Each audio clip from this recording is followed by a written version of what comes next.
please welcome Conference of Mayors President, Miami Mayor Francis Suarez.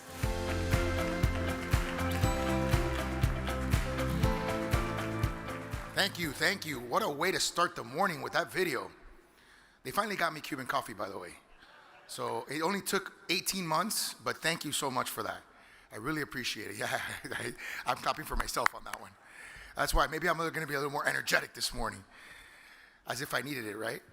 Good morning and welcome to the official opening plenary session of the 91st annual meeting of the United States Conference of Mayors. It's my honor to acknowledge our officers. Vice President Hillary Sheevy of Reno, Second Vice President and our host, Andy Ginther of Columbus, past Presidents Elizabeth P. Counts of Burnsville, who will also be joined tomorrow, hopefully, by Brian Barnett of Rochester Hills, and of course, our illustrious CEO and Executive Director, Mr. Tom Cochran. Please give them all a round of applause.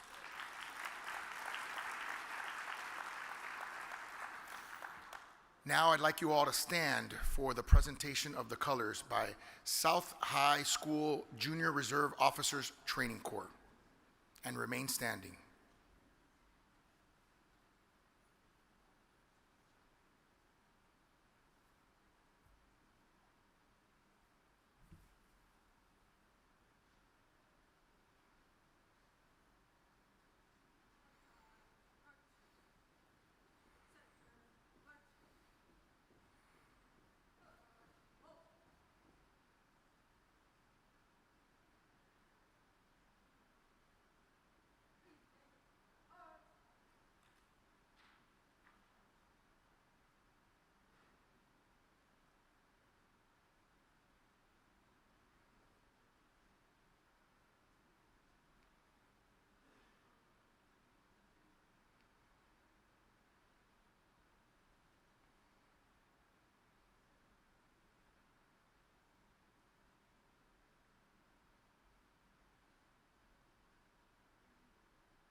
We will now welcome a musician who has been the main anthem singer for the Columbus Blue Jackets since 2003.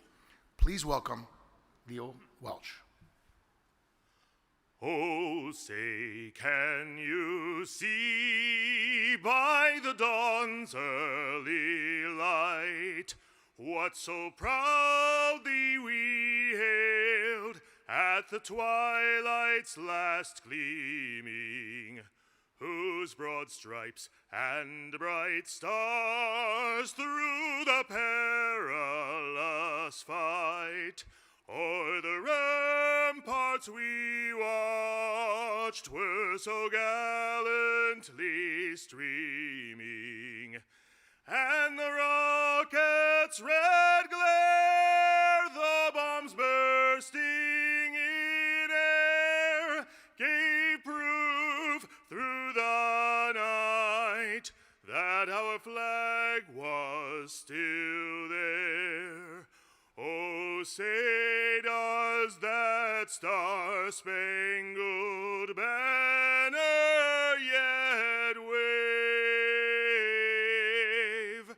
o'er the land of the free and the home of the brave? Good job. Great job. Thank you, Leo, for that beautiful rendition.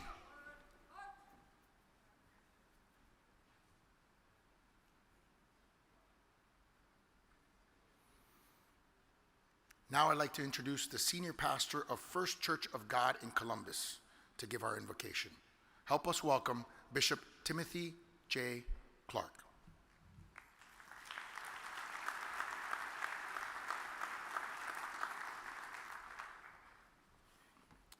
Would you bow your heads with me? I realize and I recognize that there are persons here today from various faith traditions, some like myself who are Christian, others who may be of the Jewish faith community, those who may be our brothers and sisters of the Muslim faith, And there may be those who do not embrace any particular faith at all. Whatever your faith position, would you join with me this morning as we still ourselves and center ourselves as we prepare for the remainder of this day and this conference? Eternal God, what a wonderful way to start not just a prayer, but a day. It's good to do it because in a world so filled with that which is transitory and temporary, it is needful to connect ourselves with that which is eternal. And even as we confront our own finiteness, our frailty, it is needful that we connect with something, someone bigger, stronger than we are. We find comfort in calling you Abba, eternal God. We center ourselves in that this morning. We thank you for this conference of mayors. We thank you for these men and women who lead cities throughout our country, our nation, this republic. We pray for them. Wisdom will be theirs, direction and discernment. We do not only pray for them, we pray for their families. So often in the heat of political life, mean and nasty things can be said. We have learned how to live with that. Our families so often didn't sign up for it. So we pray for their families today. We pray for their cities. We pray for their staffs. We pray for their councils that they work with. And we pray that your peace will prevail. We're mindful that we live in tough times. And so we pray you will make us tougher than the times we live in. Grant us grace and grant us glory. Grant us strength. Grant us power for the living of these days, for the facing of this hour. This is our prayer in the name of him who is eternal and to whom we give thanks. Amen.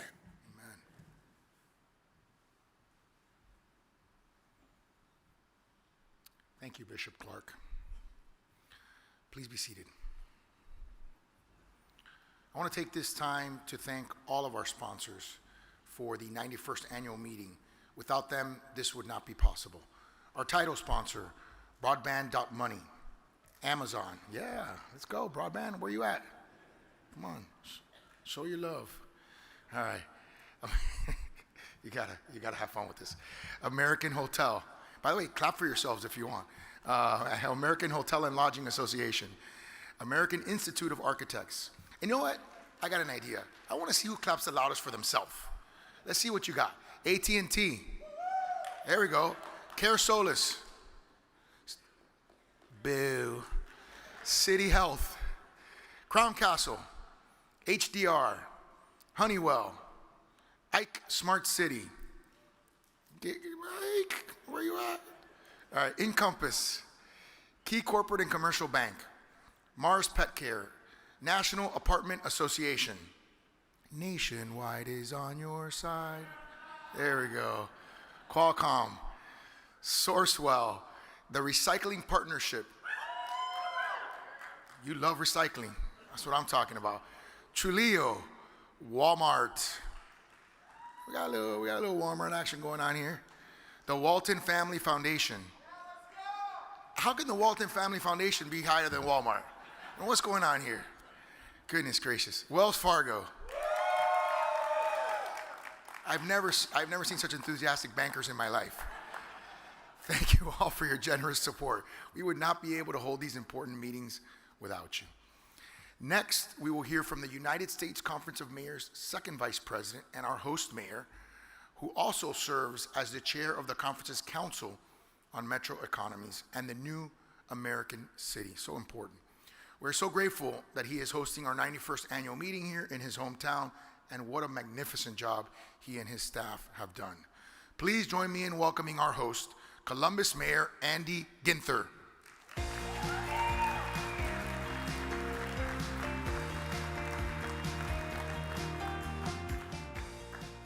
Good morning. What a great morning here in Columbus. We are thrilled to have you. Are there any Ohio mayors in the house this morning? All right, let's give it up for all our Ohio mayors.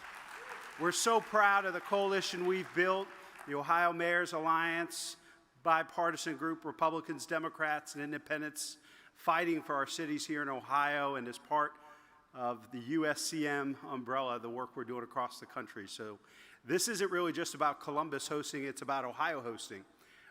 We as a state have not hosted USCM, I'm told by club historian Tom Cochran, since former Mayor Mike White of Cleveland hosted USCM in the early 90s. So we're thrilled to have you here, not just in Columbus, but in Ohio. As President Suarez mentioned, I'm Andy Ginther, and on behalf of the city of Columbus, it's my pleasure to welcome you to Ohio's capital city and America's opportunity city. We're so excited to have this honor of hosting this incredible conference and can't wait for you to experience all that our city has to offer. Columbus is an amazing place. The people of this community and their courage had lifted me up, restored me, and challenged me on countless occasions. I often say that the most important things in life are what we have to work the hardest for. And this certainly has been true in my experience as the mayor of this wonderful city. The last few years have been challenging for us all, to say the very least. A global pandemic, rising gun violence in cities across the country, a historic racial reckoning around equality, justice, the relations between police and the public. And that's just to name a few. But fortunately, there is tremendous innovation happening at the local level in every great American city. And there is perhaps no better place to learn, grow, and improve as leaders than through the U.S. Conference of Mayors. It's incumbent upon each of us to dig deep, ask the tough questions, and apply the lessons we've learned in our own communities to benefit the residents we've been elected to serve. That has always been my guiding philosophy, to be purposeful and intentional about creating new solutions that will improve quality of life for everyone in Columbus. I believe that we cannot reach our full potential as a city unless every family in every neighborhood shares in our collective success. That's why we constantly strive to do more and to do better through the lens of equity, growing the winner's circle as much as we possibly can and at every turn. I look forward to connecting with all of you as we continue our work together in the coming days. I'm confident each of you will see firsthand how collaboration is the engine that propels us toward new and greater heights. Our next speaker is very near and dear to me and my much, much better half. She makes everything I do better. As the First Lady of Columbus, she has maintained her professional career while representing this city with an incredible amount of grace and resilience. But even more so, she's giving back to the city in substantive and transformative ways. As chair of the Columbus Women's Commission, she's leading some truly groundbreaking work, really the spearhead of our equity agenda, which we call Opportunity Rising, pushing to the forefront the issues of pay and gender equity. Before I bring my wife to the stage, let's see a video on the work that the Women's Commission has been doing. What we know is that as a city, we're below the national average in terms of pay equity. The other main focus area right now is around evictions. We know that evictions are disproportionately impacting women and families in this community. I think that we in Columbus have a great story of public-private partnership, of the community, corporations, public sector coming together to do the right thing. The issues the commission is addressing are real.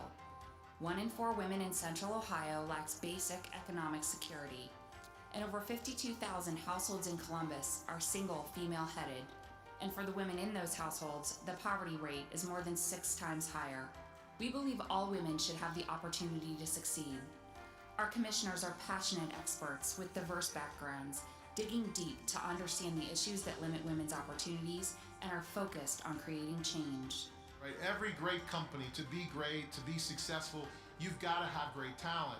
And if you don't have pay equity, and in really in a broader sense, in my perspective, gender equity, then you're not going to compete effectively for half the talent.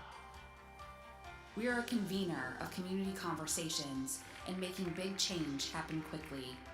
We engage with Columbus residents to elevate women's issues. We believe in the women in our community and in the power of their stories. We know that together we can make bold things happen. We are the Columbus Women's Commission.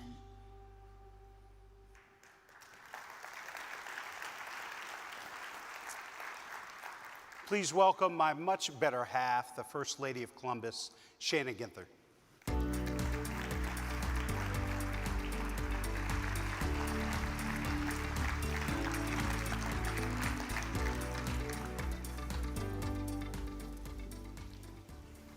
We are so excited this morning to have a chance to talk a little bit with Shannon about her leadership and work with the Columbus Women's Commission to advance economic security for women and families across our community. The Columbus Women's Commission launched the Columbus Commitment in 2017. It's a voluntary pledge which local employers agree to do all that they can to close the wage gap for their workers. So far, over 375 employers in our community have signed on, including over 100 within the last year, all expressing a sincere desire to help women excel in the workplace. So Shannon, why was it so important to create the Columbus Women's Commission, and what's some of the most important work that you've been up to? Sure. So first of all, thanks to the conference for having me today to talk about this really important work that impacts half of the people sitting in this room and in many rooms across the country. In terms of creating the Women's Commission, in 2017, we recognized as we came into office that we had a great opportunity to impact women and improve economic stability for women in our community. This work came out of work that had been happening in the then Obama administration, in the National Office of Women and Girls, the White House Council on Women and Girls. And it was an opportunity for us as a city to take a look at our own data and understand what we could do to push the work of women forward. How did this get started, and what are some of the big issues that you've been working on? I know obviously pay and gender equity, eviction reform. A lot of people don't realize we were a total outlier as a community. You used to be able to be evicted in Columbus by affidavit, so landlords didn't even have to show up in court, so we had a historically high number of evictions here. And if you read Matthew Desmond's Evicted, he says that evictions are to African American women what incarceration has been to African American men, so a critically important issue for us to address, and inequity here. Absolutely. So in terms of getting started, we were a little bit non-traditional. We selected women and men to join the commission, 26 commissioners, and these are folks who raised their hands. They submitted applications, we went through the applications, we had an executive committee make some final recommendations as it related to this commission, and it is a commission that advises you and your administration on all things related to women and equity for women and families. So we seated 26 commissioners, and then we decided we needed to start with something big. And one of the things that you saw in the video is pay equity. It's a disparity that's well known. And so we talked to employers and partnered with employers, public, private, small, large, to understand how we could start to close the gap. Thinking about if we needed to use a carrot or a stick, and ultimately we were able to use a carrot. Over 400 now employers have raised their hand to take a look at their data, participate in our best practices learning collaboratives, and change their story around pay equity. And we couldn't do this without the partnership. That's right. That's great. Partnership and leadership. I see Kenny McDonald, the president and CEO of the Columbus Partnership, here this morning. And critically important that the private sector, you saw Mike Kaufman, great corporate leader and visionary, really kind of a trailblazer with gender and pay equity, formerly with Cardinal, has been a great leader for you. But folks from nationwide, Huntington, American Electric Power, some of our largest employers, obviously Ohio State, but also public sector and other nonprofit leaders that have been part of this work. Including the city, the county, absolutely. What are the Commission's key accomplishments? What are you most proud of thus far? Because we're not done yet. We got a lot of work to do. We're not done yet. Well, continuing this work in pay equity, right? Because we are not finished. And more than that, gender equity. So focusing more on things that wrap around women and families, such as paid family leave. One of the things we're really proud of at the city is that when we came into office, paid family leave was 6 weeks. 4 of those were on short-term disability. That was paid at 60% of your regular wage. We're now at 12 weeks. There's more to do there.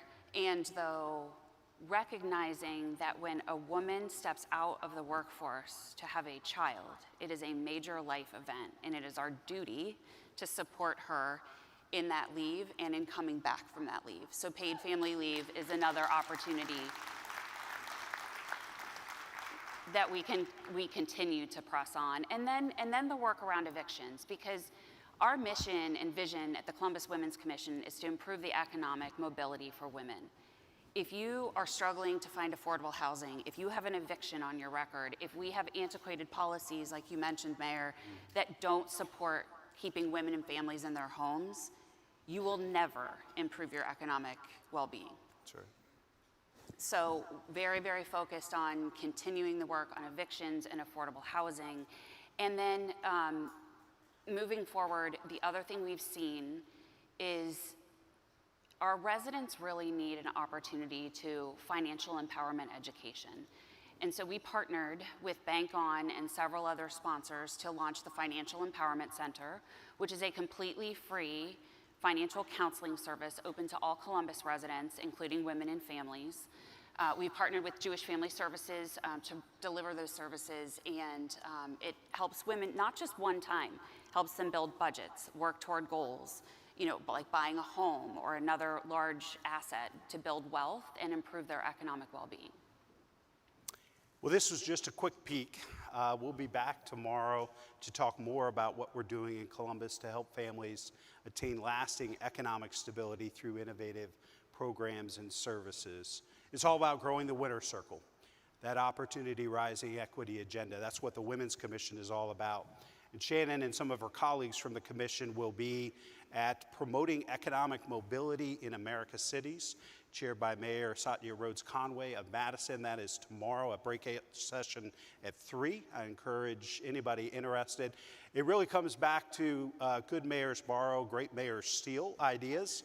We stole a lot of our ideas from former Mayor Walsh of Boston, who was really doing an incredible job as we were getting the commission off the ground. And I know we've had cities from across the country ask about the Women's Commission work, and we want to share more information that we can, because we need women, children to be leading the recovery and making sure their prosperity is our #1 priority as we chart the course forward.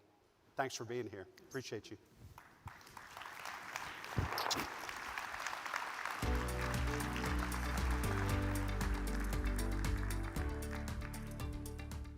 Our next speaker is no stranger to the U.S. Conference of Mayors. She is representing our governor, Mike DeWine, here today, and she is the director of the Ohio Department of Development, a state agency that empowers communities to succeed through investment, where she has overseen significant economic growth in the Ohio economy. It goes back to the old adage, if you want to get something done, hire a mayor to do it. Before taking this position, Lydia served as the mayor of Findlay, Ohio. She helped to form the Ohio Mayors Alliance and served on the advisory board of this conference. Please welcome back to the U.S. Conference of Mayors, Director Lydia Mahalik.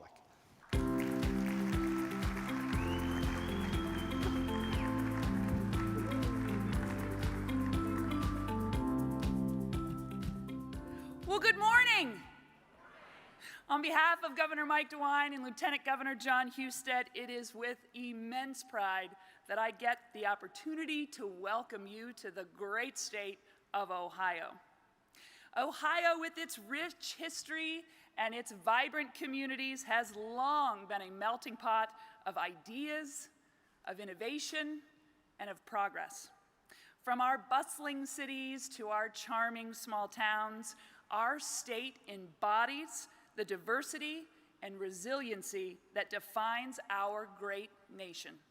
It is a place where ideas come alive and collaborations guide and solutions are born. As you convene here, I hope that you are able to engage in meaningful conversations, to be able to share insights and strengthen the bonds that unite you as our country's leaders. As you may know, once I was a mayor, and I know that mayors are the backbone of local governance, the driving force behind the positive change and the champions of their city's unique aspirations. I also know that mayors get things done. And so does Governor DeWine. He always says that if you want something done, well, you should put a mayor in charge of it. And so he clearly believes that because he put me in charge of the Ohio Department of Development to work every day to help empower communities to succeed. And I really love what I do now, but nothing will ever compare to my days as being mayor. So thanks for letting me hang out with all of you today and relive those days. This really is an exciting time in Ohio. Last month, as part of Tourism Ohio Day, Governor DeWine rolled out our new brand, Ohio, the heart of it all. To our friends in Michigan, Brian Barnett, Andy Shore, and Mayor Duggan, sorry about that. We put up a few wallscapes in Detroit, and well, that went over just about as well as you think it would. But you see, Ohio really is the heart of it all.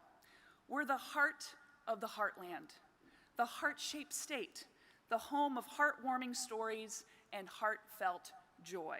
But we are also the heart of opportunity.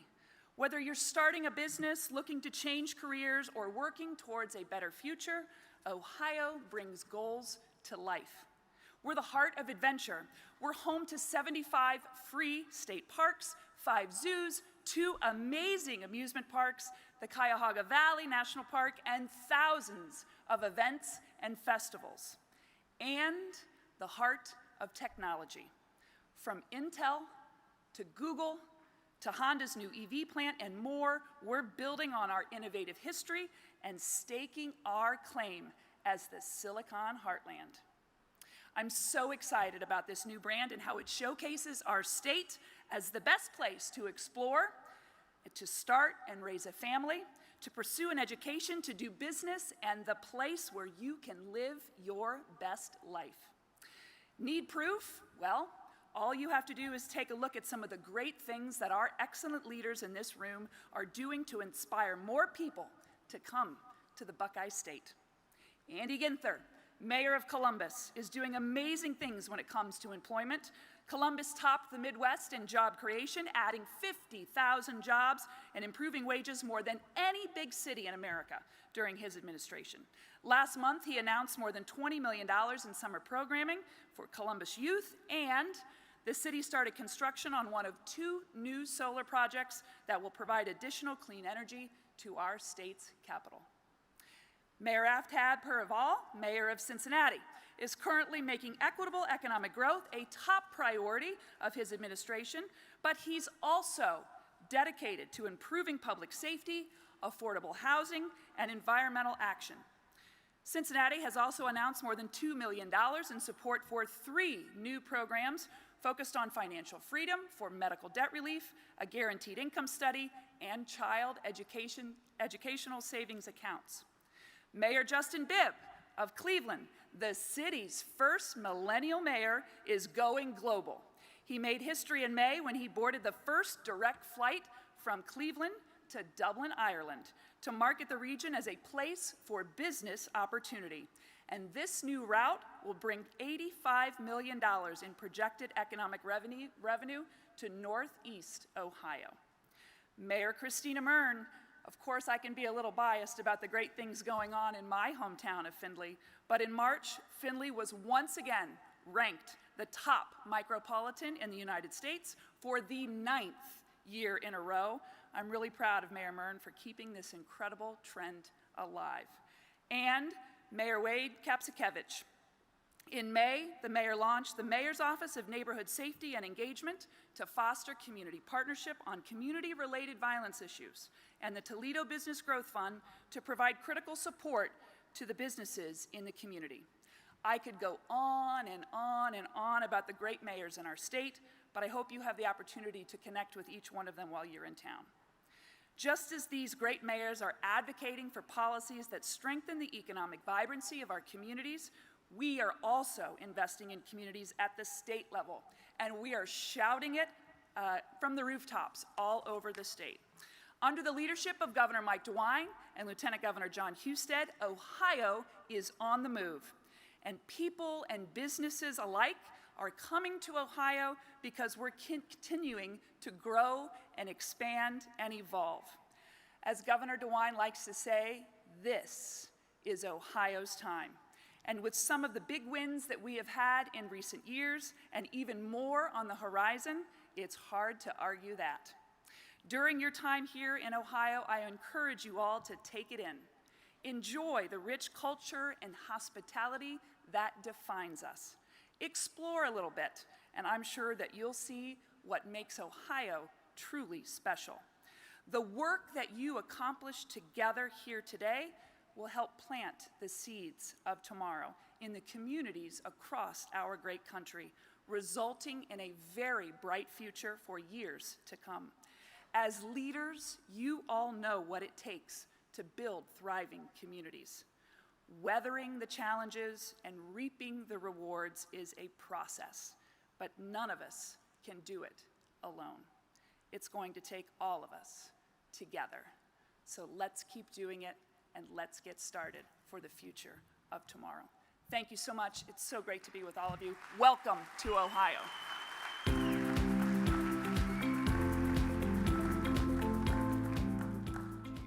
Please welcome Conference of Mayors CEO and Executive Director Tom Cochran.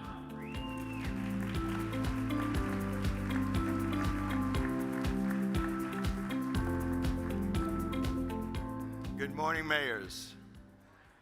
Before we start the video this morning, I think I'd like to just talk a little bit about what we have done and where we've been since Reno. We're very happy and pleased that the President and Speaker McCarthy have come together. You know, we've been saying that the nation is bipartisan, but when you get to the city limits of Washington, D.C., things change. So this is a good sign, and we appreciate the bipartisanship of the Speaker and the President coming together on the debt ceiling. We just need more of it. We need more of it. So let's lift up this bipartisan feeling that the mayors have and encourage the President and encourage the Congress to do more. Over the past year, we are implementing $1.2 trillion infrastructure bill. Over the past year, we have fought like hell to make sure they didn't claw back the ARPA money, and we won that one. We are continuing to say internet service for all. It's not just for the rural areas. We talk about the rural areas. There are places in cities across America that must have internet for everyone. We continue to struggle with the states. We continue to struggle with the fact that so many times Congress sends money to the states and it doesn't get down to us. But now, more than ever, the state legislatures have become a real problem. Not only are they not sending money, but they're trying to tell you what to do. They're trying to tell you what to do about picking up your trash. They're trying to tell women what they do with their bodies. They're trying to tell you what you need to do with your police departments. And so later on today, we will hear a panel of incredible mayors and incredible people talking about this. And there's something about talking that's very important. We work, but we have to talk. We have to talk about things that nobody else talks about. We have to talk about mental health. We've been talking about it, and it's time to do something about it. And so with Mayor Sheevy coming in, she was going to put the mental health issue on the front burner. So let's continue to work in a bipartisan way. And we're so pleased to have our president from the Republican Party who has shown what it is to be bipartisan. So let's look at the video, please.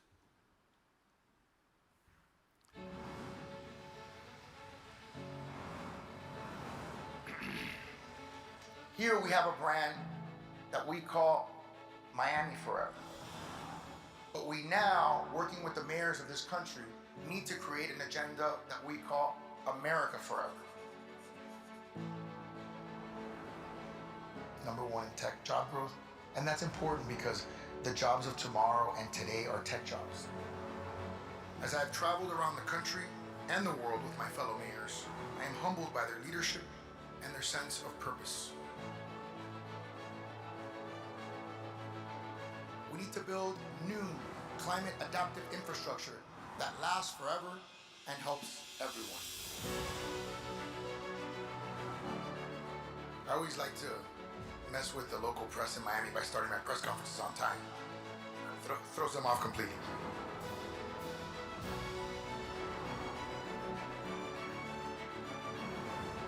Let me first thank the U.S. Conference of Mayors and my brother and sister mayors for entrusting me with the presidency of this incredible organization.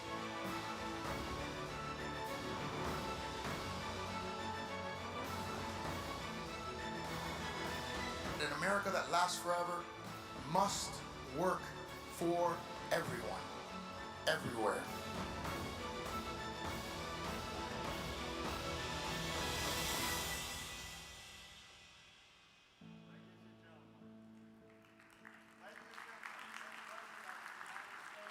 Conference of Mayors, Miami Mayor Francis Suarez.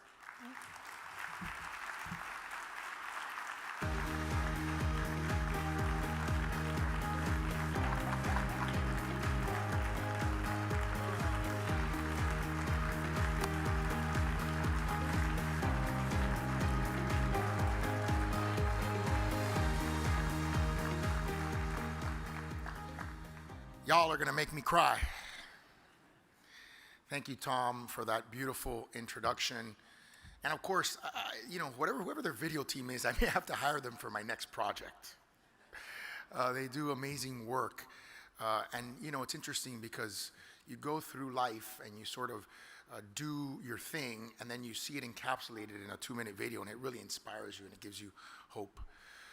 Friends, honored members, and esteemed guests, and my brother and sister mayors. I love saying it that way, because you are my brothers and sisters. Today, I want to talk about one of the most critically underaddressed and under-resourced issues in our country. It's an issue that plagues 1 in 5 Americans.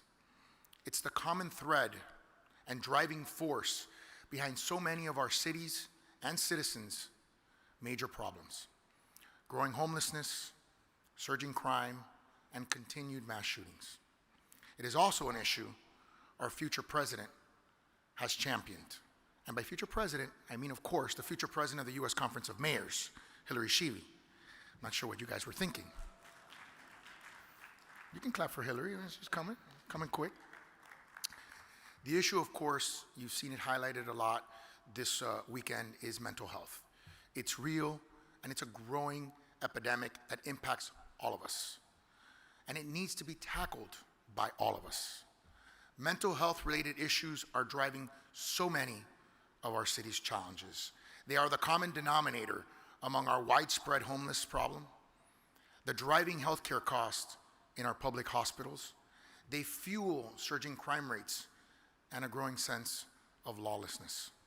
And they remain the common thread when you trace back to how we can identify a mass shooter and prevent mass violence events. Our Surgeon General, Vivek Murthy, has even identified it in how we prevent the underlying pathologies of people hurting themselves and others. I also want to discuss mental health for our public officials, including mayors. Our ability to address this requires leadership, and leadership starts with an open and honest heart. Public service is both a public trust and a personal sacrifice. If we want to advance the quality of our civic culture, we need to prioritize the importance of personal and public wellness. Vice President Shivi beautifully and vulnerably has shared the story of her brother and the challenges of having to help him and the impact it was on her family. All of us, every family, and every community can relate to the story she shared and the challenges we face, from intervention to a sustainable path of self-care. And today, I'm going to share with you one of my own stories, one that I have never discussed publicly, and I think that is part of the problem. You see, mental health and mental health-related difficulties or challenges are often seen as embarrassing or things we shouldn't simply talk about. Much like when my wife and I were experiencing infertility, it was a stigma to talk about our infertility issues, just like a stigma to talk about mental health. I think I'm stalling. But if we don't talk about it, we can't face it. And if we don't face it, we can't solve it. When I was 11, I witnessed a home invasion robbery where my mother and grandmother were held at gunpoint. Two individuals broke into our home. I inadvertently walked into the room and saw guns pointed at their heads. I don't need to tell you the feeling I experienced of fear and adrenaline. I immediately rushed to call the police, and I alerted my father, who was the mayor at the time and was with me at home. Before I could respond, I heard the movement of cars and equipment. Thankfully, through my father's brave intervention, and because of the brave men and women of the City of Miami Police Department who swiftly came, and it seemed like all 1,000 of them came that night. I can still remember it like it was yesterday, exiting my house through a line of officers bound elbow to elbow like this, literally touching elbow to elbow, with their backs to the danger. I remember walking through the line of officers and seeing the police dogs going from room to room and realizing the officers who were bound together were risking their lives because they were still unsure of whether the assailants were in our home. Miraculously, they intervened swiftly, and my mother and grandmother survived. I learned a lot from this. It shaped me and my perspective of anyone who is a victim of violent crime. While I have told this story before, today I want to take a moment to recognize and applaud our men and women in uniform, which I believe have the hardest job in America.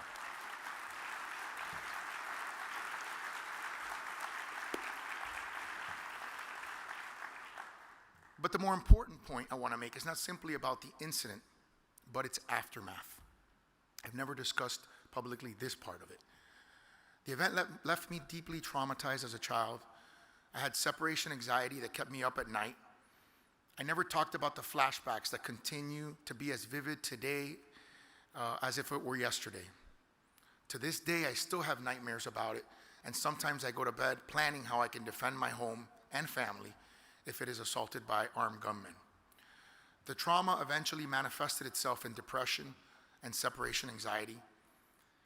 As I changed schools for high school, it was triggered. I couldn't feel happy, and I had a feeling that I didn't want to be in school and only wanted to be with my family. Doctors today would probably diagnose this as PTSD, post-traumatic stress disorder. And while it is experienced by veterans, police officers, and first responders, more and more Americans are experiencing the stress, the anxiety, and the accompanying symptoms that make life far more difficult and far more challenging. Fortunately, I had great friends and parents and support system who connected me with the right support and the counseling that I needed.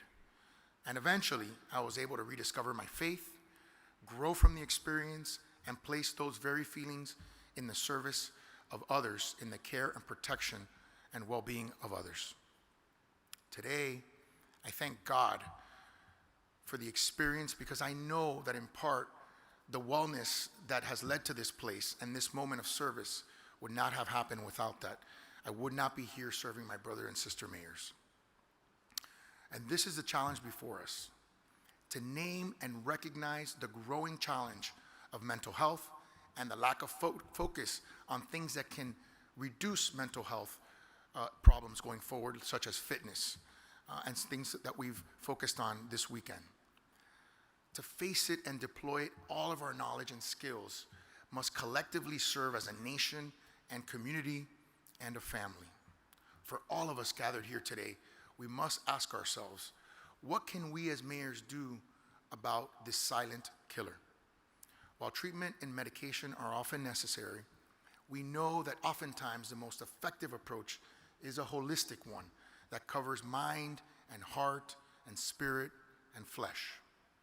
We must look at this as a part of a larger ecosystem of wellness that needs a wide array of broad, common sense measures that gets us to where we want to be.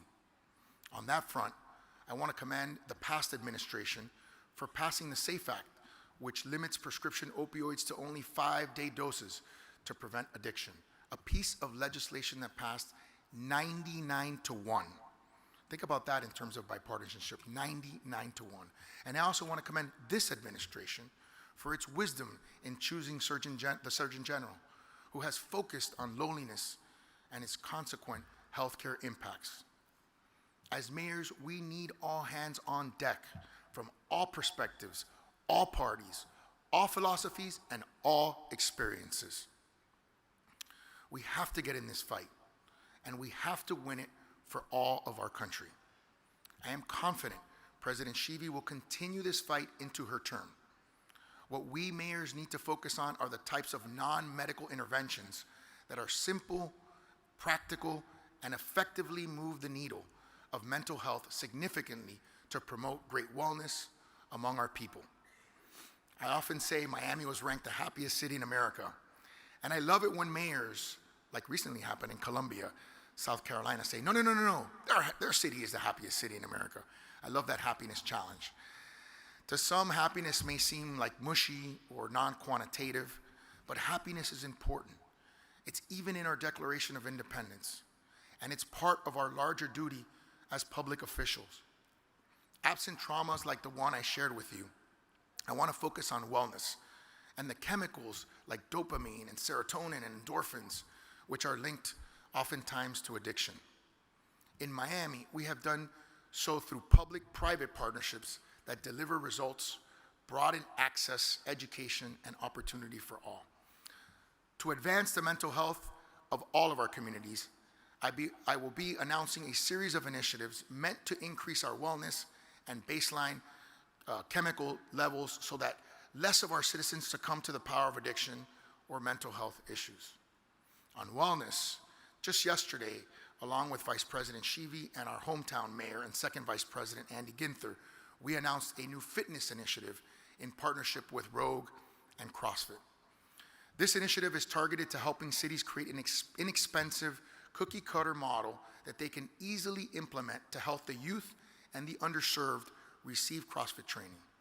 This training was developed by Navy SEALs, whose motto, like I said yesterday, is the only easy day was yesterday. I guess yesterday was an easy day. Today, I guess it's not going to be so easy, and then tomorrow will be, today will be an easy day yesterday, tomorrow. Yesterday, tomorrow, yesterday. You know, wellness training is what the Navy SEALs do. It's literally for them a matter of life and death. This initiative will provide our cities with training free of charge or at a discounted rate, and be used as a template for how to build outdoor mini gym facilities known as CrossFit boxes, so that those in our community who cannot afford the $100+ of monthly membership can get the same skills and training on this that they can afford, or that will be free of charge. This can be adapted to people of any skill, any level, and any age. In addition to providing wellness skills, regular exercise has been proven to increase the production of some of these natural chemicals that aid in increasing happiness, fighting depression, and addressing the need to produce these feel-good chemicals through non-synthetic means that can lead to addiction. As part of this initiative, I want to focus on 3 core issues that can measurably improve our city's happiness measures and what we as mayors can do about it. First and foremost, rest. It's like a bad word in public service, rest. But it's incredibly important, and it's sometimes a bad word in this country, to your body's production of these important chemicals, these happiness-boosting chemicals. Everyone in America, no matter their age or socioeconomic status, should be monitoring their rest, and everyone should be getting anywhere from 7 to 9 hours of rest on a daily basis. It's a lot of rest, but it's necessary and needed. And I know it's not possible every day, but it should be our goal. The best way to regenerate and restore the baseline levels of these feel-good chemicals, the deprivation of which has been shown to reduce levels of natural chemicals that even fight cancer. We've been taught erroneously as a capitalistic country that the more we work and therefore the more we can forego rest, the better off we are. It's exactly backwards. Rest improves our immune system, helps us fight disease and sickness, and therefore reduce healthcare costs. 8 Sleep, which is a Miami-based tech company, provides a thermo-regulated mattress cover. For those like me whose spouses like the bed temperature at different settings, how many of you are out there? Clap if you're out there. Okay, this is for you. The technology allows you to cool your bed from below instead of with air conditioning that fights your sheets and turns on and off throughout the night. Keeping your bed at the right temperature and therefore your body allows you to get the optimum kind of deep rest.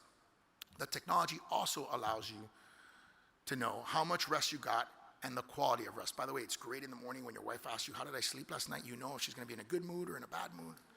Slept 5 hours, honey, not good mood. 7 hours, great mood. So whether you use that technology or you use a Whoop or an O-ring or you simply rest with an iWatch, it's incredibly important to track your rest to make sure that you're staying within optimal ranges. Second, belonging and loneliness is another metric of wellness for any society. As Dr. Vivek Murphy, a Miami native, by the way, has done with such extensive work in this area of loneliness, his powerful exercises where he asks all of us to close our eyes. So close your eyes right now. Close your eyes. Give yourself credit for the work that you've done. All of you work hard. All of you have accomplished a lot. All of you have made great sacrifices, and many of you are away from your families in this very moment, trying to accomplish a mission or a goal for yourself, for your community, or for your company. Understand and be grateful for what you've done and for what you're doing. And understand that there are people that are grateful for your leadership. You can open your eyes now. It takes more than positive thinking. I know that. It takes community. It takes communication. It takes empathy. It takes listening. And it takes fellowship. In the past, we looked to intermediating institutions, our churches, our families, and our sources of fellowship and community to tackle loneliness and alienation. We need to understand our value, our personal time, and accept the fact that the nature of our job is the sacrifice more of our personal and family time for those in the communities that we serve. The COVID pandemic exposed so many vulnerabilities and divides in our cities, and among them was the people who were isolated and lonely, especially the poor and the elderly. Fortunately, there are companies using technology to address this plague as well. One such company is, of course, you guessed it, another Miami company, a company called Papa, which was a Miami unicorn. Papa is a service that is free to the user and bills healthcare insurance companies, whether public or private. It charges them a small nominal fee of $5 or $10 per person per month, and it provides users with companionship through an app. This technology was invented during the pandemic when congregation was impossible.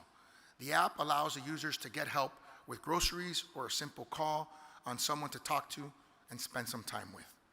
It addressed loneliness head on, and technologies like this and others that can decrease loneliness and increase our residents' belief that they matter and are not alone in this world. Third, we also need to focus on wellness, not just health. As mayor, I appointed Miami's first chief wellness officer. It was a small and symbolic start, but it was done to focus my administration on championing the type of engagements and partnership that champions more than just health, but also wellness. While health is static, wellness is dynamic. Wellness is a way of living. Wellness is what you feel, not just what your body emanates. It's internal and external. This is why I like to applaud the partnership with Rogue and CrossFit that we announced yesterday, that opens up paths for wellness for every child, every community, and every city in our country. We mayors hold the power to create a network of partnership that tackles the challenges of mental health and public wellness. We can work community by community to address the challenges of mental health by advancing wellness through preventative care, physical fitness, and a culture of wellness. In the past, there was a common saying, "He's not heavy, he's my brother." Today, we must rephrase it. He and she are not heavy, they are our family. My brother and sister mayors, we too can be the victims of mental health issues. My wife and I have been blessed to serve our community for 13 years and feel as if we have lived a charmed political life with little controversy and much ascension. But everyone has a bad day. Everyone receives unfair criticism. Everyone has a rough day or a rough week. Everyone at some point walks a lonely path through the dark night of the soul. Everyone suffers, many quietly, while carrying a personal cross.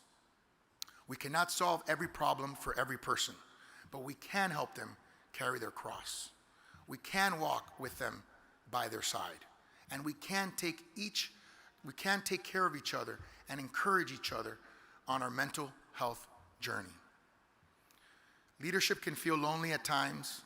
I have always said one of the biggest benefits of my membership in this conference is the fellowship one finds with fellow mayors and fellow servants. You are all members of one of the best support groups in America. I remember at the beginning of my tenure finding comfort speaking to other mayors and knowing that I was not the only one having issues with my council. Well, that really resonated. I got to tell my speechwriter, hey, you got to talk more about the council.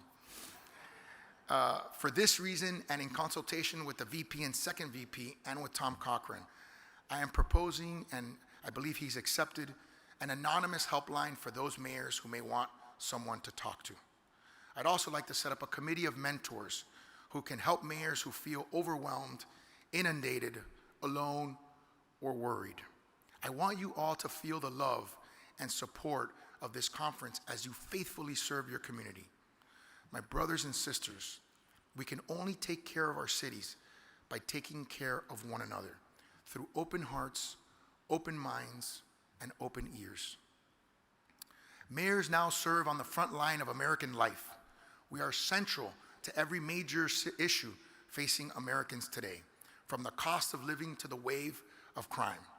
Our people depend on us, they trust us, and they need us, and they need action. We must use this time together to connect with one another, to listen to one another, encourage one another, and work with one another to help every city in America, in every city. Because mayors do more than lead. We mayors get it done. Thank you and God bless you.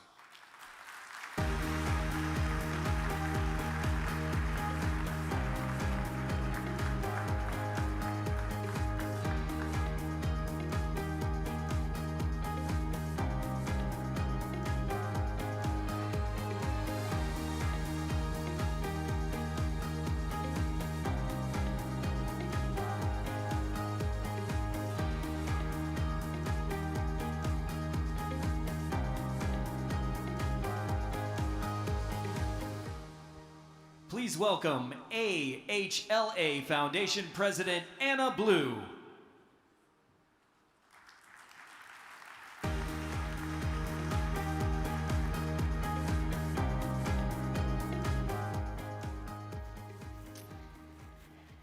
Hello, everyone.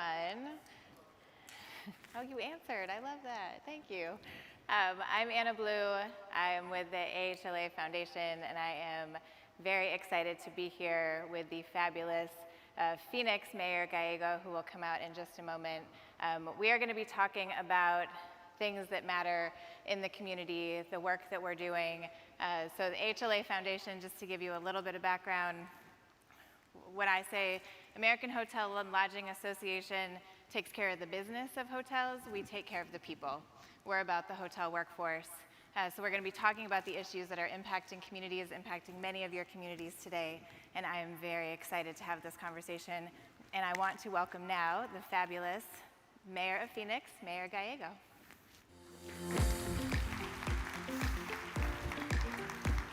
All right, ready? So as I mentioned, the AHLA Foundation works to support, inspire, elevate, and advance those who make the hotel industry strong, which are our people. Well, we're the people, we take care of that. So from the entire career journey, we're looking at recruitment, retention, advancement of the hotel workforce as folks go through their careers. Some of our key initiatives include a hotel apprenticeship program, which is funded by the Department of Labor, which actually serves 70 apprentices in Arizona, most of which are in the Phoenix and Scottsdale area. Support of community-based organizations that introduce hotel career pathways to non-college bound youth, and we're going to talk about that in a little bit as well. And then training for hotel employees to safely identify and report potential instances of human trafficking in their hotels, which is happening in every one of your communities in every single part of this country. And then professional development for both industry employees and leaders to create inclusive and equitable paths to leadership for the hotel industry. So the greater Phoenix area has really become a destination for so many events. Some of you may have heard of the Super Bowl this year. That was just hosted in Glendale. The Waste Management Open is also hosted there. The Final Four is coming to town. That is really exciting. How are these events impacting the economy, impacting tourism in Phoenix? For us, Phoenix is a growing city, and so many of our business leaders, nonprofit leaders, first came to Phoenix through tourism. They came for a conference or with their families and then saw the city had a lot to offer, so it's been a window into Phoenix. Yep. It's also a wonderful chance for us to brand the city. I'm excited to be here with mayors from Mesa, Tempe, and Glendale, and we all work together on behalf of our region to make sure we tell our story. So with Super Bowl, we had 6,000 credentialed media from all over the world, and it was a chance for us to really show what we're doing. We are a tech hub with a great semiconductor industry, and so we showcased some of Super Bowl powered by semiconductors. We have the largest autonomous vehicle zone in the world, and so we were able to take people in autonomous vehicles who'd never had that opportunity before they came to our city, and that was, again, a way for us to tell our story because we're not internationally known at the level we would like to be, and so we really tried to be strategic about the story that we were telling. We are particularly known now for doing sports events, so we've been started to become called the Championship Valley because we have so many events like the Super Bowl. The golf tournament you mentioned is the most widely attended in the United States. We'll be hosting the Final Four men's in 2024 and then the women's in 2026. And we want to make sure people have a great time in our communities and that we deliver a great fan experience for sports, but that we also try to make sure it's a win for our residents and that they get benefits that are clearly articulated from the amazing influx of tourism. I love that. What I love about hearing that and coming to places like this, you know, I'm very much in social impact. It's how I've built my entire career. And so I love hearing how things come together for these big moments in cities. All of the work that you're doing is pretty cool. Those lovely, kind teleprompter folks went a little too far, so I don't have the program up here that we wanted to talk about. So thank you. Tourism generates incredible amounts of economic activity and impact for cities, including high-paying careers in Arizona's lodging industry, of course. people are coming in for events. So with about 80% of hotels across the country are experiencing staffing shortage. There's a massive labor shortage. I'm sure many of you are aware of that. There are right now about 100,000 positions unfilled. So as you go back into your communities and you address unemployment, please think about ways to direct people to our industry. So one of the ways that we as a foundation are doing that is to drive partnerships and funding to 2- and 4-year colleges to help students that recognize that you can literally be anything in the hospitality industry. Like you can be in marketing, you can be a doctor, you can literally pretty much have any job. So just to give an example of that, and as we think about the Phoenix area, over the last 2 years, we've invested about $30,000 in scholarships to Pima Community College under our new Community College Partnership Program, and $17,000 to Northern Arizona University in just the past 2 years. But we've been actually giving scholarships there for more than a decade. So very much want to just shout out and applaud all that you have done to expand the talent pipeline in Phoenix, especially with the Route to Relief initiative with the Maricopa Community Colleges. So can you tell us a little bit more about this program and what you're hoping to achieve? I think we as mayors know our community colleges are an amazing partner, and they can really help us move our cities in a direction that raises wages and creates opportunity. The city of Phoenix took a large chunk of our American Rescue Plan dollars and put it into our community college to give a chance for people to really pursue their dream jobs. We are able to provide tuition, help with childcare and transportation, and it's a very flexible program, so we can pay for childcare in advance. I'm the mother of a 6-year-old, so yes. Childcare is something I'm very familiar with. And with a lot of the more traditional workforce programs, you can't pay for childcare until it's been received, but daycare wants to be paid on the beginning of the month, not at the end. And so this program was so much more flexible, and the dollars got used at a much higher rate. We were able to find 30 different certificates that you can get in weeks and months, not years. Yeah. So there are some people for whom a multi-year associate's or bachelor's degree is not realistic, but a certificate can be meaningful to employers, including your partners, and really upscale wages immediately. One example that we had is with the semiconductor industry. We had a quick start program, which is just a matter of weeks. And I met one woman who was a veteran of our military, a mom of several kids, and she was able to get the highest paid job of her life in just a few weeks and feel like really contributing to the economy. So we love that you're investing in community colleges, and we are going to keep these partnerships going. Amazing. I love that. And absolutely everything that you said about making sure to support childcare for working mothers. We can't send people back to work if we can't help them take care of their families. So like the mayor said, we understand the need to be proactive in strengthening the workforce and expanding the pool of available workers. Workforce development is an all of the above approach, right? It's multifaceted. We need to embrace pathways beyond college bound. And I think as a society, we are getting to a place where we're starting to really think about what people need to have learned and how they need to have obtained those skills in order to come into the workforce. So we just last year launched a first of its kind partnership with Job Corps across the country to do work-based learning programs in hospitality for Job Corps students. So with more than 200 pathways in the hotel industry, this partnership allows the graduates of Job Corps to take a role in hospitality, grow their career, do things that they never would have imagined without taking on student loan debt, right? Which is really, really critical, especially in this day and age.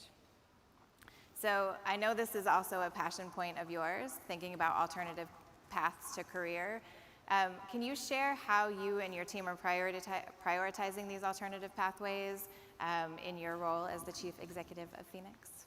We want to make sure people have a chance to understand the full spectrum of jobs. Yep. And so Job Corps is a great introduction, and our Job Corps in Phoenix is very global. We have people from something like 20 different countries who are coming, and that's a great pipeline for them to pursue jobs they may have not even known they existed. Our tourism industry is a launching pad in so many different directions. So my first 9-to-5 job was at the Arizona Office of Tourism promoting tourism. Who would have thought that led to mayor? We have a member of our city council who started actually cleaning hotels and is now helping lead the fifth largest.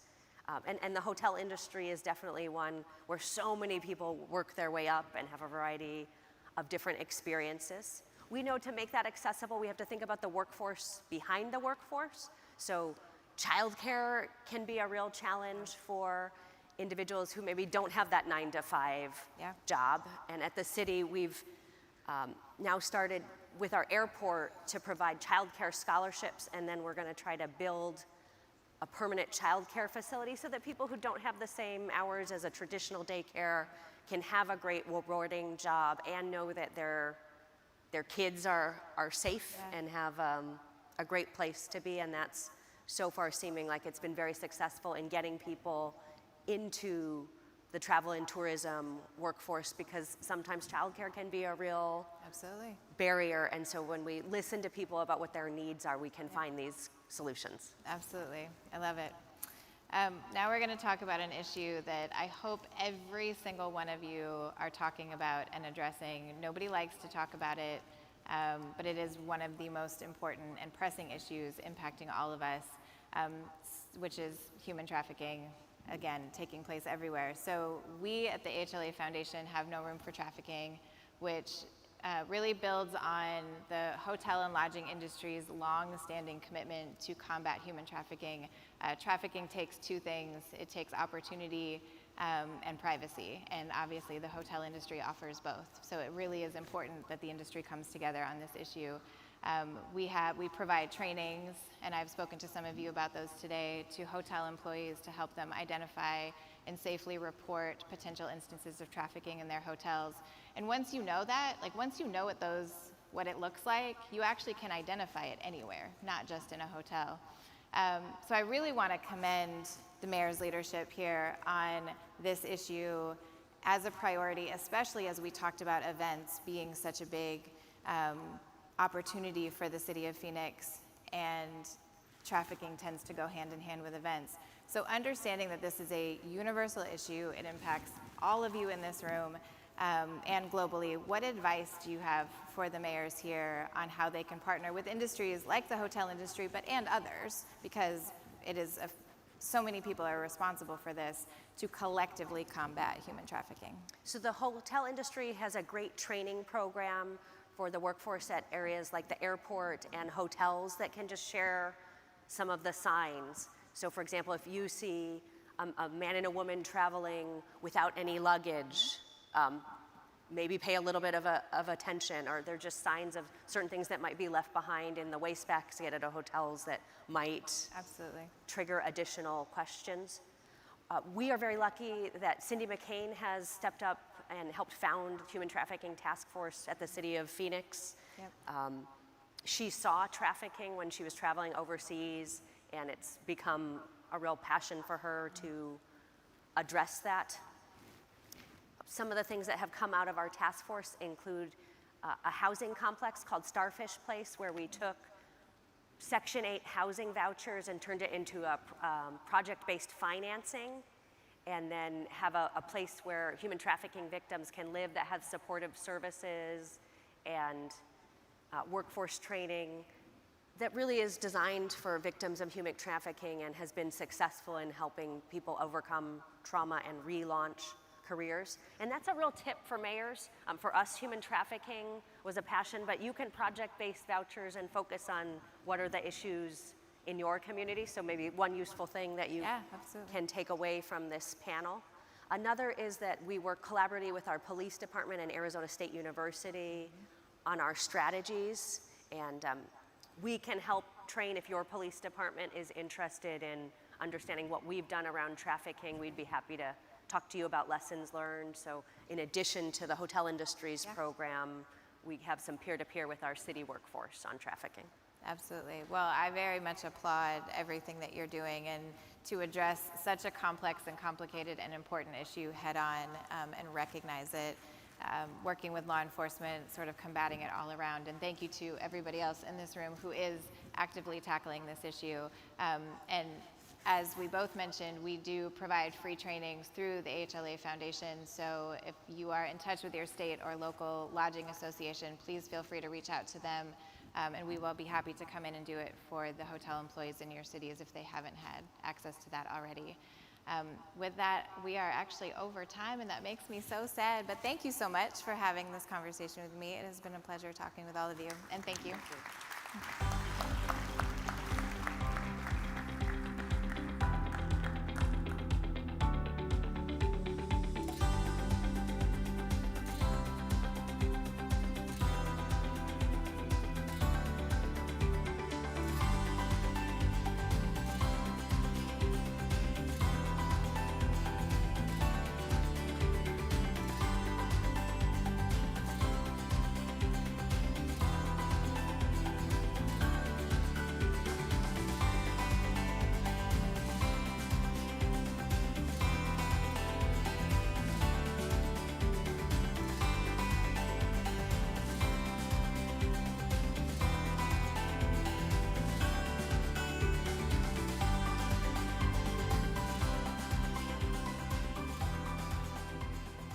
Bet you guys were expecting me to come out from that side, right?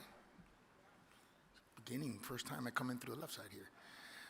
Anyways, as is our tradition, we want to acknowledge members of our elected leadership for whom this will be their last annual or winter meeting in that they will be leaving office. In addition to having been elected to our leadership, all of these mayors have served our organization in multiple ways, and their contributions will continue to make the U.S. Conference of Mayors the premier advocacy and information sharing organization for years to come. So let me call each of these mayors to the stage so that we can present them with a plaque and take a group photo. And I'll just say, for me, one of the most amazing things is meeting mayors. One of the hardest things is when your friends are leaving. And so this is a very special moment. I want to start with our outgoing advisory board members, Las Cruces Mayor Ken Miyagashima. Almost got it right the first time, Ken. Sorry. The phonetic spelling there, you see. Our outgoing trustee, our Carmel, Indiana Mayor James Brainerd, and one of my, come on out here, James. Hartford Mayor Luke Bronin.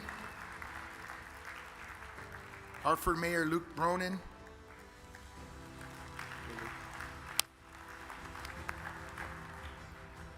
And one of my good friends who always sort of gives me noogies, Houston Mayor Sylvester Turner.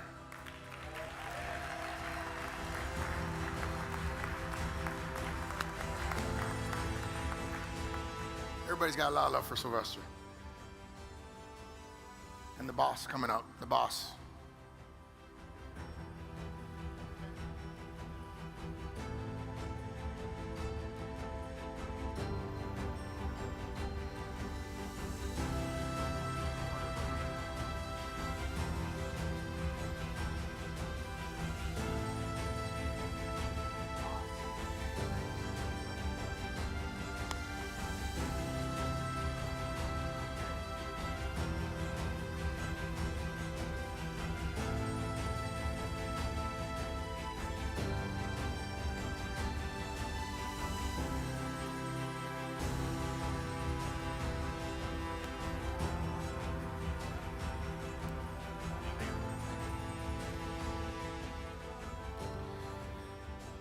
No plaque is sufficient to thank them for all of the wonderful work that they've done. And we want to thank all our outgoing elected leadership mayors for their service to the U.S. Conference of Mayors.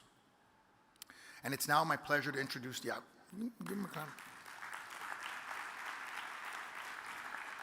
You are allowed to clap. It's now my pleasure to introduce our panel on strengthening city small business and entrepreneurial ecosystems. Small businesses are the backbone of our economy in this country, and mayors are uniquely positioned to help new and existing small businesses thrive. U.S. Conference of Mayors has partnered with Wells Fargo with the goal of increasing economic opportunity and vitality by further empowering and supporting our small business owners and entrepreneurs. Here to talk more about some of the tools, training, and capital to help support and strengthen small business owners in cities this morning are Reno Mayor Hillary Sheevey and Burnsville Mayor Elizabeth Kautz. I'm also happy to introduce the moderator of this session, Robbie Shapira, Director of Small Business Diverse Customer Segments and Senior Vice President at Wells Fargo. Now let's bring them on stage. First and foremost, I'm an alcoholic. I had a 4-year addiction to cocaine, and I also have had severe back surgeries and brain surgeries that left me also addicted to opiates. One day I just got done and I put myself in rehab, and I have not had a drink since I walked out. Now my gift is to be able to talk people into a life of recovery, a life of restoration, a life of healing. Our organization is Hard Beauty and Hard Beauty Foundation. Hard Beauty is a recovery and life coaching wellness practice, and we work to help people overcome substance use disorders, mental health, self-identity issues. Namaste. I have been banking with Wells Fargo for 20 years. One day I was offered this opportunity for women of color to participate in an entrepreneurial program. And I was like, wow. And I clicked, try it. So I did. Connect to More Milestone Circles is an initiative through Wells Fargo that supports women entrepreneurs and provides resources for them. Workshops, lessons with topic experts on entrepreneurial needs. In addition, they have their circle check-ins where they share progress to milestone.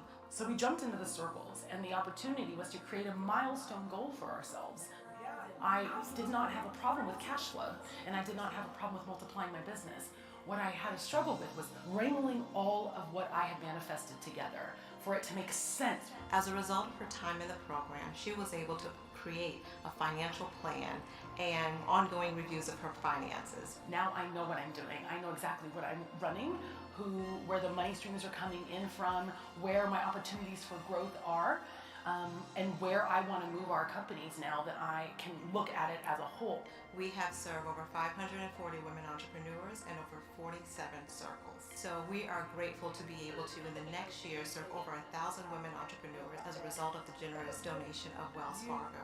As a small business owner, it is hard. And that's why a community, especially like milestone circles, was so important. All right, good morning. Good morning.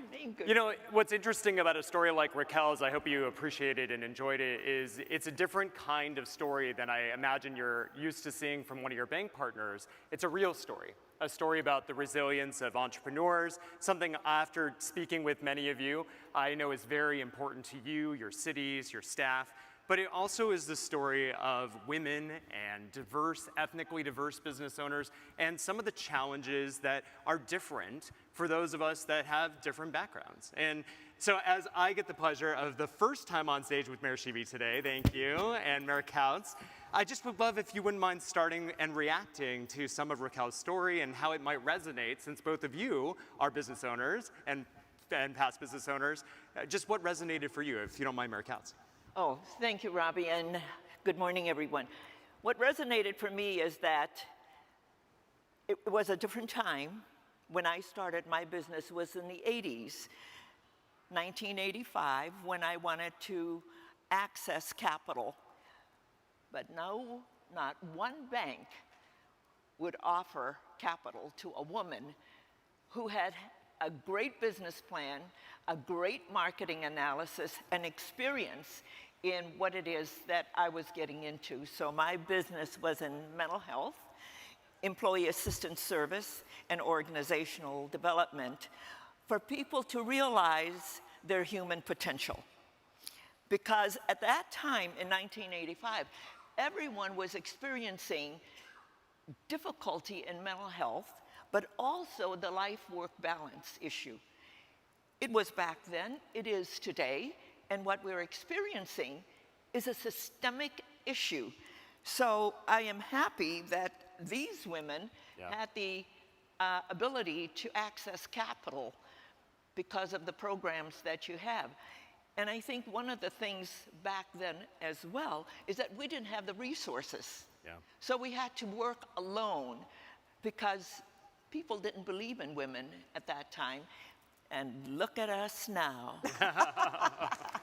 You know, as Mayor Couts and I were talking, and actually I was sharing this with Ashley on your staff, Mayor Sheevy, but it was 1988 when HR 5050 passed, which is the Women Business Ownership Bill, and it made it illegal in states across the country to require a woman to have a male co-signer on their loan.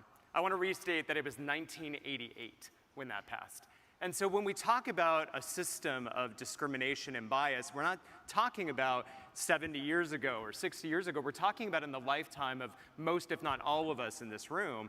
And Mayor Sheevy, I know this is part of what inspired you to run for office in the first place. Do you mind sharing that story for those that may not know? Sure. I actually, let's see. So my business was growing and I needed to expand, and so I needed to move my sign 2 feet as I was taking down more space in my stores, and went to City Hall and they said, that's gonna cost you $5,000 to move your sign 2 feet. And I was like, what? And so that night I went to an entrepreneurs group and we were exchanging stories about their experience at City Hall, and it was very, very negative.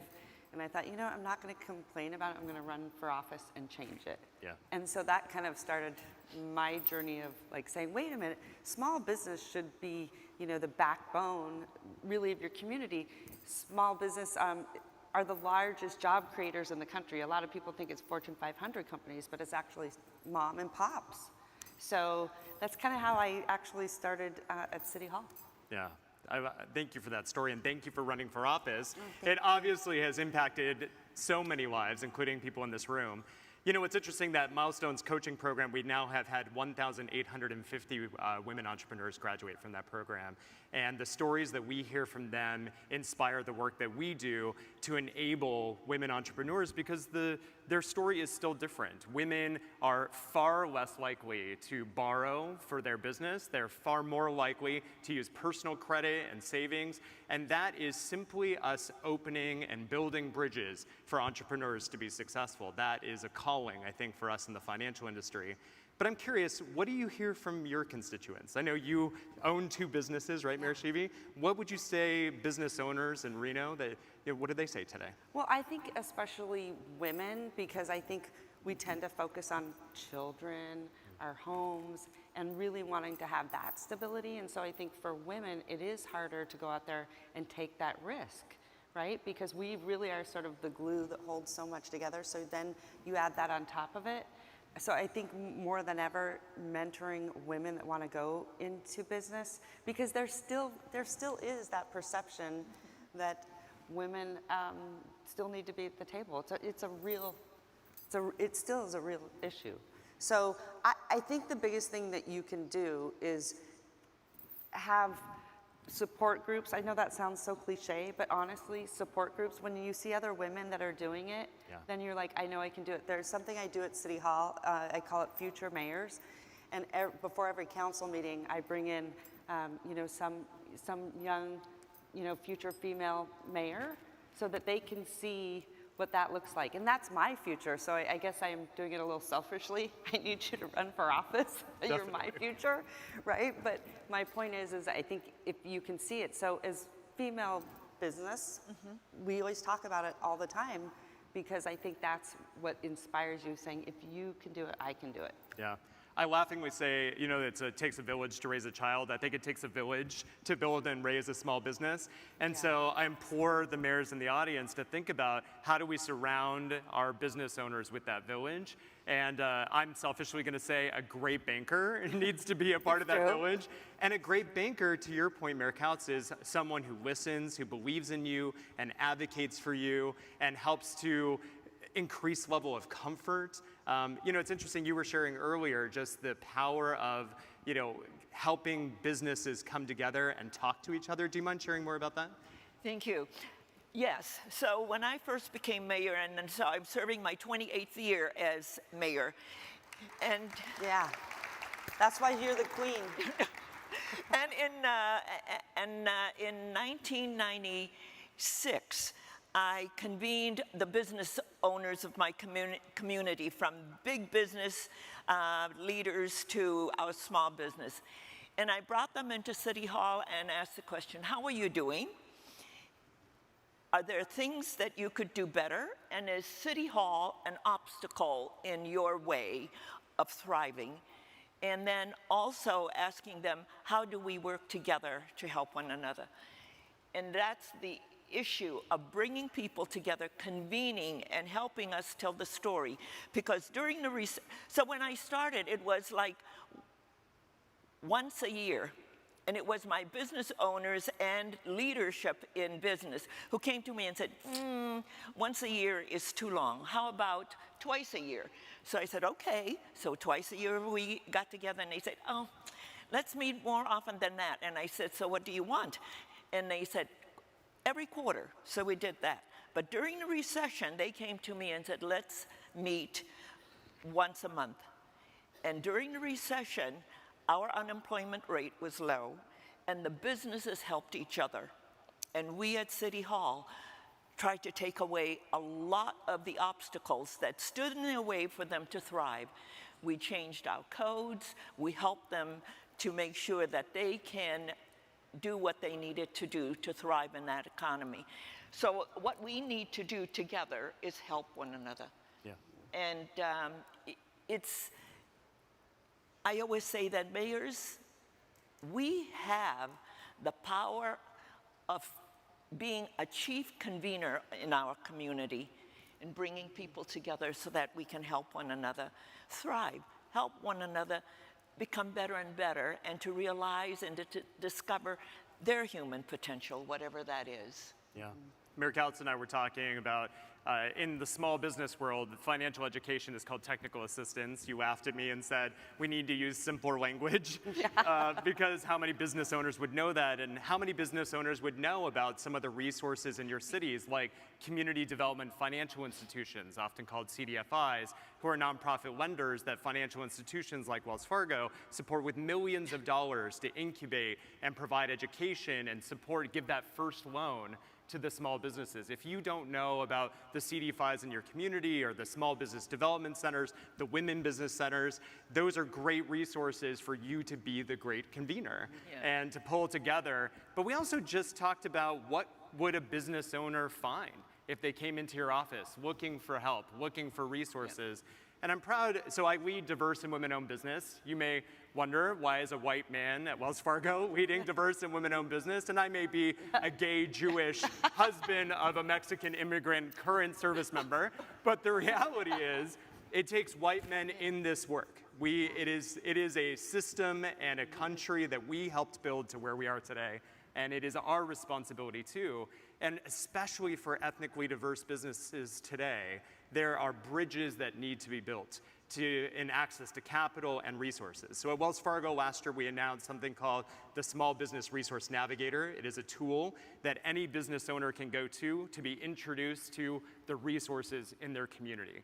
Whether that's a loan through a CDFI to be incubated or technical assistance, financial education, we would love to talk to you more about how we can help you be that great convener. But I'm curious, what else would you say what would you want a financial institution like Wells Fargo to do in this space in your city? Change your language. Change your language. Change your language. Totally. Make your language understandable by everyone, because we have a lot of immigrants in our city. And if your language is so technical, they're going to say, what? So change your language, make your language understandable to everybody. Yeah, absolutely. I think just a little, get to yes within 5 minutes. We're trying to sort of get there at City Hall, but honestly, time is money, money is time. It's a real thing. So figure out what are the things that you can get to yes within 5 minutes. What are those things? Because sometimes I think that's the hard part for business, is that you don't have that time. And so that's kind of like a thing where we're like, oh, I dread to go to the bank, right? So streamline some of those things. But I will say Wells Fargo has been very good about extending business credit. I'm really impressed with that aspect of it. And just quick story, I got my whole entire business account hacked, I was very, very concerned about zero money in there, and about, 2 hours later, they had all my money back. Oh. 2 hours. Thank goodness, I would have And got a they said, call. we're going to take, because as a business owner, that is so important. I was thinking, what are we going to do about payroll, how, right? So I gotta praise Wells Fargo for that, so thank you. Thank you, Mayor Sheeby. So, Robbie, one of the things that I hope that Wells Fargo can do, and I know the U.S. Conference of Mayors does this all the time, is putting tools in the hands of mayors so mayors can help their small business. With the U.S. Conference of Mayors, we have an advocate for small business like Partner America. And what they do is to come in and help small business. Now, I know that Wells Fargo has your education program. The thing is, how do you get that message out? Right. So we need to have a toolbox so that mayors can access it and understand that there are tools that they can use when a small business comes into City Hall and says, how can you help? Yeah. How can you help? And the only thing that we can do is to help them with resources, or else if we have some archaic codes that we can say, maybe we need to change that.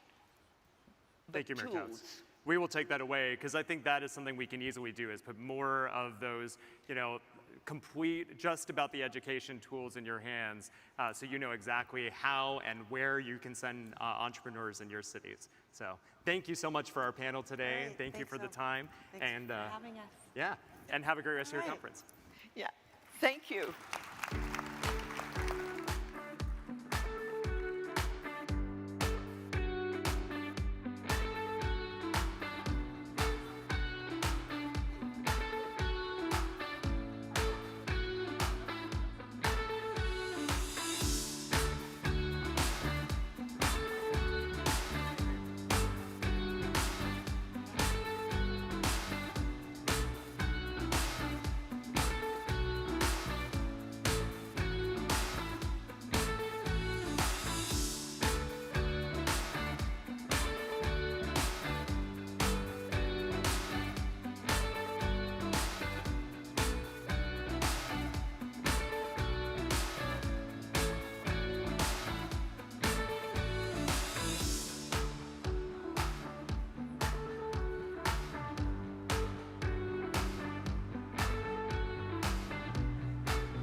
That was a test of the emergency broadcast system. It's working well, and I was able to go to the bathroom. Each March, talk about vulnerability. Each March, the South by Southwest Conference brings hundreds of thousands of people to Austin, Texas for the multi-week event, focusing on technology, music, film and TV, comedy, and really just about any sort of discipline you can think of, even civic engagement.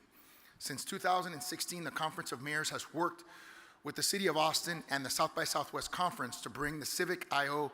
Mayor Summit to life. Civic I.O. brings mayors to South by Southwest to engage with innovators, creatives, and entrepreneurs to explore emerging trends and push ourselves to see what's possible in the future. To share a little bit about the Civic I.O. and larger South by Southwest Festival, it is my pleasure to welcome the Co-President and Chief Programming Office of South by Southwest, and perhaps the most important title friend of the Conference of Mayors, Hugh Forrest.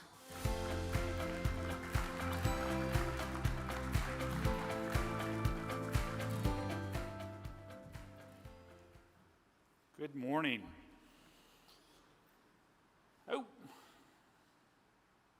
So my name is Hugh Forrest. I am Chief Program Officer and Co-President at South by Southwest. I'm going to talk to you for a few minutes about why South by Southwest matters and why you should try to come to Austin next March. Before I start, I just want to do a quick shout out to Mayor Suarez, as well as Tom Cochran and David Burns from the U.S. Conference of Mayors for all their help and support, as well as Austin Mayor Kirk Watson. So what is South by Southwest? South by Southwest is a 9-day conference and festival that occurs every March in Austin.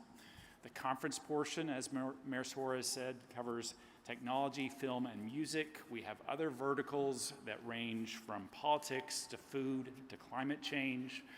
Some of the speakers we had in 2023 this past March include Martin Luther King III, the actress Tilda Swinton, the actor William Shatner, the futurist Amy Webb, Kara Swisher of the podcast Recode, and particularly in the context of the last conversation, the 27th Administrator of the Small Business Administration, Isabella Casillas Guzman, was at South by Southwest also. In addition to the conference portion of the event, we have the film festival, the music festival, and the comedy festival. We also have an education event, which covers the newest innovations in education.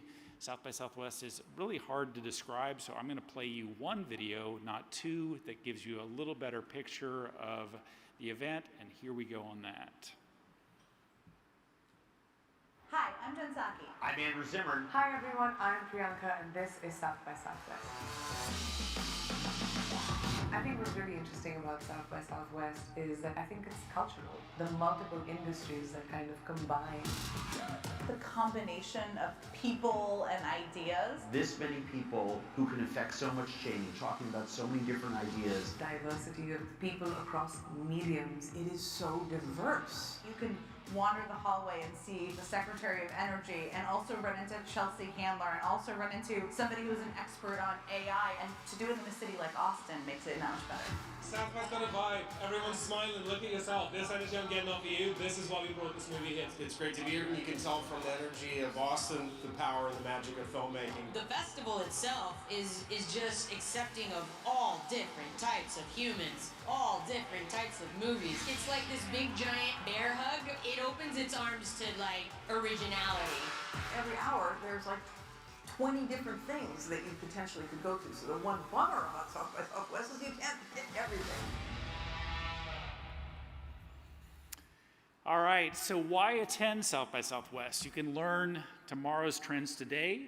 Some of the things that started at South by Southwest. Twitter ostensibly started at South by Southwest in 2007. They'd actually been out a few months before then, but they got a big push out of the event. The first ever room for Airbnb was booked at South by Southwest 2008. The location apps Foursquare and Gowalla both launched at South by Southwest 2009. Brene Brown became a household name after several appearances at South by Southwest 2016, 17, and 2022. Also, Mayor Pete emerged as a viable presidential candidate after speaking several times at South by Southwest 2019. Because we're in Ohio, I will say that Bruce Springsteen was a keynote in South by Southwest 2012, and much of his Broadway show came out of the keynote he did there. And a little-known act named Lizzo played at South by Southwest 2013. That very much paved her way to stardom. South by Southwest previews the inventions and innovators who will power the future. This is again Twitter in 2007. That is Jack Dorsey without the beard accepting an award. This is Brene Brown in 2016. And this is Mayor Pete speaking in 2019. South by Southwest also is the host of so many important conversations. Certainly in 2024, I believe that AI in all its many forms will be a big focus. Climate change will continue to be a big focus next spring. We have a transportation track that is very important. That will be another big thing next year. Startups are very important at South by Southwest. And as Mayor Suarez mentioned, we have a civic engagement track that brings together top leaders from around the world. There's also a continued focus on VR, the metaverse, and health tech innovations, as well as a strong focus on DEI, DEIB throughout the event. The ability to connect with so many different experts from so many different fields is certainly one of our value adds at South by Southwest. This is again Martin Luther King III from South by Southwest 2023. He was on a session called Voting as a Civil Rights Issue, along with several other leaders in that space. This is Greg Brockman, who is the president of OpenAI. OpenAI is, of course, the company behind ChatGPT, talking about OpenAI at this past March, and then Mary Barra from GM talking about their push into autonomous vehicles at South by Southwest 2023. And then why attend South by Southwest? The third point here, as Mayor Suarez mentioned, is we have the Civic I/O Mayor Summit that occurs within South by Southwest. Civic I/O Summit launched in March 2016. It was put together by then Austin Mayor Steve Adler. Current Austin Mayor Kirk Watson has built upon this strong tradition and will continue to build on this strong tradition. It brings together city leaders, creatives, entrepreneurs, and provocative thinkers. Mayors meet some of the most prominent South by Southwest speakers by coming to Civic I/O. Mayors also learn curated content that is designed specifically for their needs, plus make the connections at various different networking events. For 2024, the dates of Civic I/O are Thursday, March 7th through Sunday, March 10th. You can learn more about this at the civicio.com website.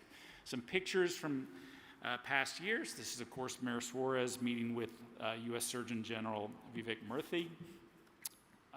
This is someone from the pitch competition, the startup pitch competition that occurs within Civic I/O. So this is where the mayors get to meet some of the top entrepreneurs in the U.S. And then this is one of the winners who received some funding out of their time at the pitch event at South by Southwest. The dates for South by Southwest 2024, the EDU event, which again covers innovation in the education space, that runs March 4th through March 7th.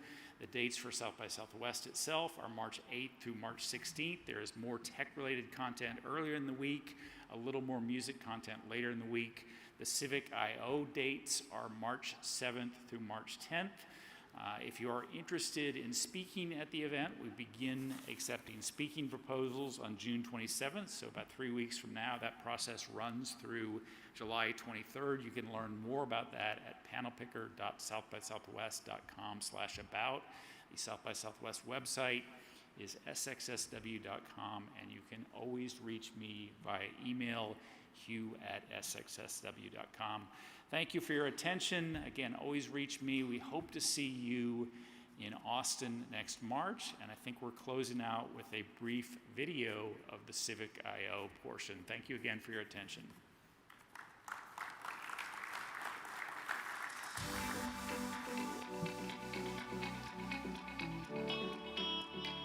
Coming to South by Southwest to the Civic I/O project is an opportunity to spend some close time with a small group of mayors to talk about issues that are affecting our communities.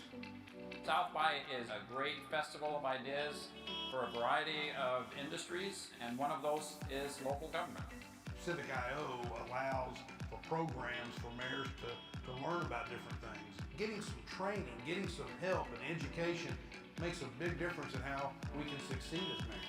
What we'd like to do is to see how you can become more systematic, imaginative, and practical in the ways in which you think about the places that you lead. South by Southwest is a place for innovation, and cities are a hub for innovation. Mayors have to have the ability to predict the future and to dream about what's possible for families. Together with local and state governments, we can eliminate online harassment and ultimately promote important community education.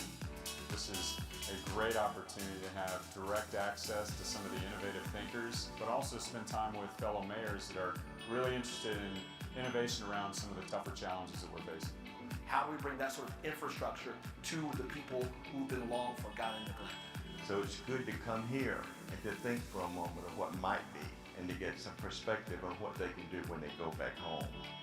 To enable the future that you want, You have to think exponentially and then act incrementally. How do we take this once-in-a-generation opportunity to do real transformational change? You can understand why it's so valuable for all mayors around the country to be futurists. You all are telling the future. You're envisioning it, but you're also doing things about it on the ground. I think as mayors, we're closest to the issues. People want to look at the future, yes. They also want immediate change. They want sustainable change. People want to invest in their health. They want to invest in their local economies. They're putting their dollars into this. At the end of the day, I want to live in a future where people have great opportunity in this amazing country of ours. We can have a lot of big dreams, but the rubber meets the road in your cities and in your communities. You have to stay ahead of the dynamic things that these mayors are doing at the local level. Be prepared to think a lot about what you're doing in your community. Be open to new ideas. That's what you're going to get out of Civic IO. The people and the energy that are here, it's a place you want to be to pick up new ideas. Get your ass on the plane and come.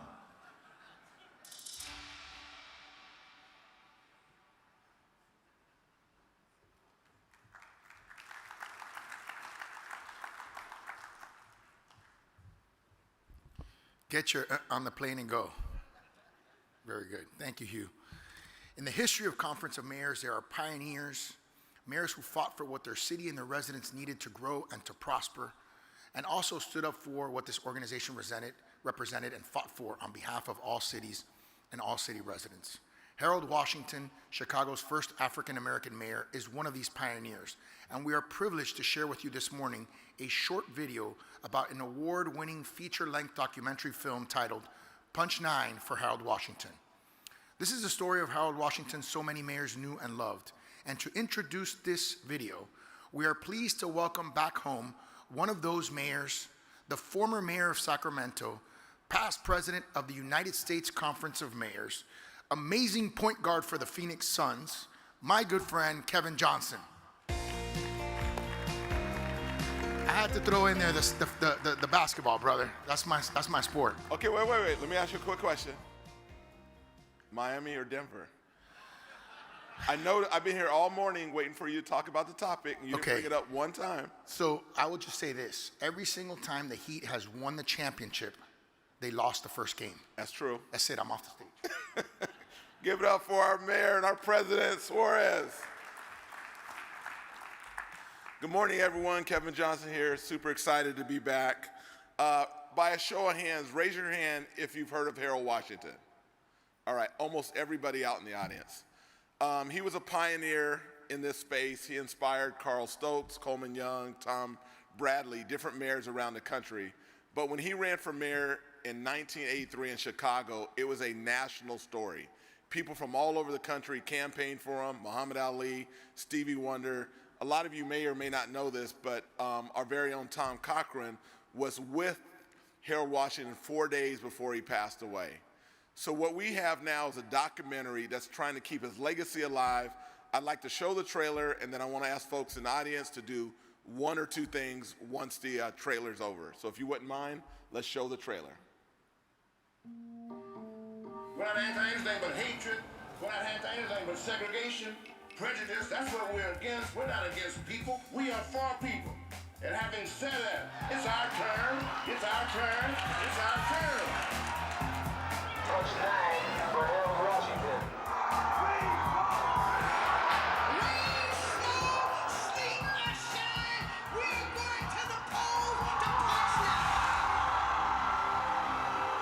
Good evening.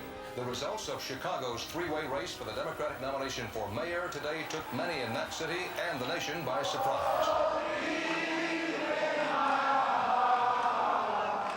I think a lot of people thought that City Hall was going to turn black overnight.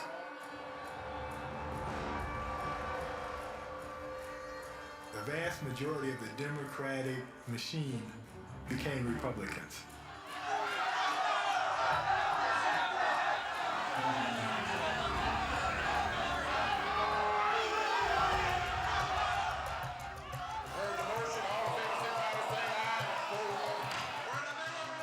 Everything Mayor Washington wanted to do, we blocked. In my opinion, at the present moment, Richard Mell, the vice mayor of Chicago, is the mayor. This is going to be short. I am the mayor.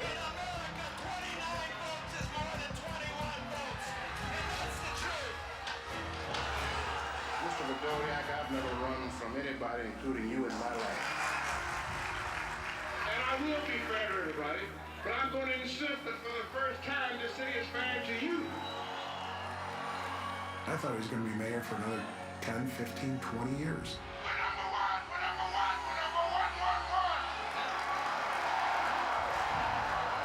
was a time when you said Chicago and someone would respond like a Pavlovian dog, segregation.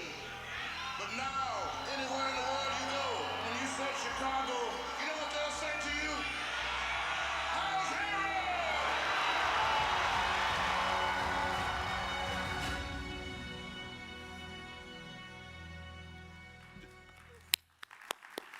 Do you guys see President Obama in there? The young President Obama? Oprah Winfrey, we're all part of the campaign. So on your table, there's a card. If you guys wouldn't mind grabbing the card, we're trying to get 100 mayors to scan the card. If you want to see the film, we'll do a virtual screening anytime the month of June. We're asking you to hold a community event in your community sometime between now and the end of the year. And we ultimately want to register 100,000 young folks. So that's the ask for folks here. Ray, where's Ray at? So Ray's in the middle here. He's a producer of the film. If you guys have any questions, we'd be happy to answer. So thank you very much, and God bless the U.S. Conference of Mayors.